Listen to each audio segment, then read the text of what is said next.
Zeynel Abidin Allah razı olsun özünden. Taban Peygamber aleyhissalatu vesselamın sülalesinden, kocası ola. İmam Zeynel Abidin hayır etti. 30 yıl hayır etti, kimse bilmedi özüne. Ölenden sonra Nebina Muhammedin ve ala alihi ve sahbihi ecma'in. Değerli Müslümanlar, Allah Subhanahu ve Teala kurbanı koyuptu, kurban sadakadı.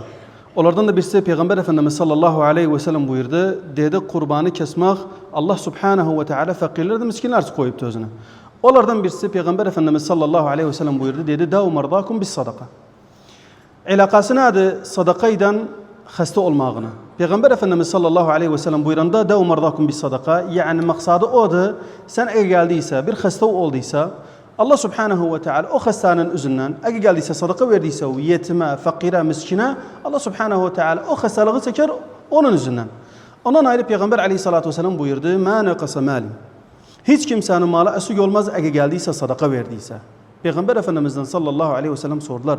Dediler ya Resulullah aleyhissalatu vesselam sadakanın ne alakası vardı maldan?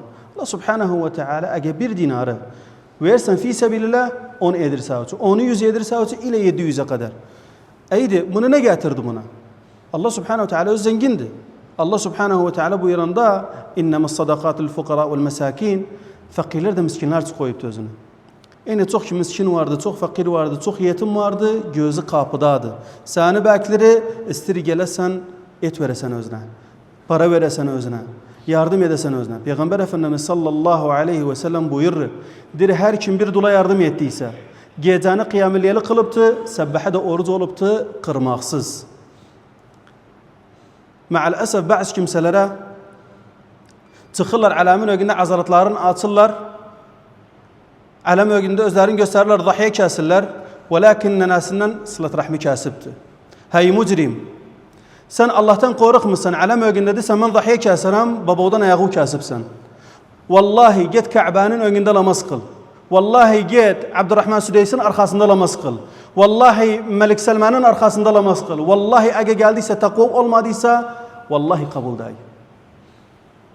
Sen burada sanu bacı, sanu nanu daha evladı sen sılat rahmu yetiresen özüne.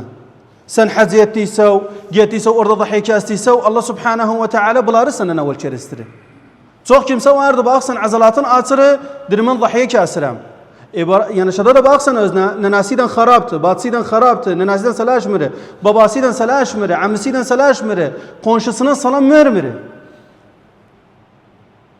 Müslüman insan evvel kere etrafındakileri doğrulasın, ondan sonra geçsin yazdı hayır etsin, story andırsın, alam ögünde azalatını çıkartsın.